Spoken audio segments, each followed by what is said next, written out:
Welcome to the Warlords of Draenor Basic Raid Prep series by LOS Gaming. Today in our line of sight is Black Hand. Black Hand awaits, smoldering atop his crucible. You have ransacked his forges and laid waste to his clan. He is determined to end you, even if it means bringing the foundry itself down. Black Hand has three main abilities he will use in each phase. Players will be marked for death, indicated by a red skull. After 5 seconds, he will toss a spear towards that player. The direction of the toss is also indicated by an arrow under Black Hand. The spear will impale whatever it comes in contact with first. Shattering Smash is a massive knockback attack. A red circle will appear around the current tank, and after a slight delay will blast any player within the circle back. The side of the circle you are standing on will determine where you get launched. 3 slag bombs will be deployed and will activate after a short time. Don't walk over them. Phase 1 is a quick burn to 70% health. Have you ranged in the center of the room. Tanks move quickly out of the slag bombs and melee don't pop them. Only the current tank should get hit by Shattering Smash. It's an aggro drop, so the other tank needs to be ready with a taunt. Have a raid cooldown ready for each time he demolishes the ceiling. Aspect of the Fox is particularly handy. Avoid the swirlies, the big orange ones will drop debris piles. Once the ceiling is done caving in, have your range stack up behind one of the piles. Make sure you tank Black Hand within range. This will simplify handling the spears. Move to the next debris pile once the first gets destroyed.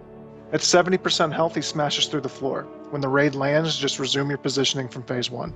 There are 4 garage doors that have a chance of releasing a siege maker. Have a mobile range DPS watching and immediately run over near it so they are fixated by it. You will want to kite it behind the boss as he goes around in a circle. Keeping it close will make it easier for those targeted with impaling throw to get behind it. Use the siege to block the spear and to break its armor. Kill it before it reaches 100 energy so it doesn't launch the mortar. Kiting the siege over the bombs will help you make sure it dies on time.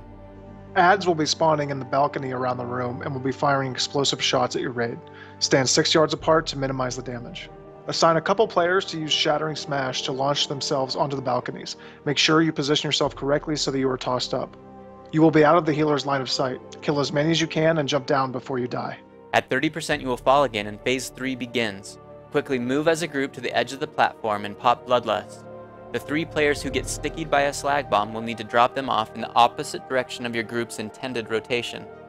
The 3 players marked for death need to run towards the center of the room and fan out. The spears now pierce, so you don't want multiple people to get hit by multiple spears. Everyone should stack up for Shattering Smash. You will want to have a cooldown ready for each one. The tanks should position themselves in a way that they are launched along the edge of the platform. Just make sure you are standing in this quarter of the circle and you won't get launched off. Black Hand will cause the craters left by the bombs and the smash to erupt. You will run out of platform quickly because of this. After getting launched, stack back up and repeat. If you get marked for death as you're running back, be sure to run towards the center of the room. Continue to drop the bombs in the opposite direction that your group is getting launched. Run towards the center when you get marked. Make sure you don't go flying off the platform, and you will scorch a hole in the Iron Horde's leadership. This has been Tatva. And Tovo with 2 3-minute tips by Line of Sight Gaming. Please like and subscribe and check out our other videos by clicking on any of these links.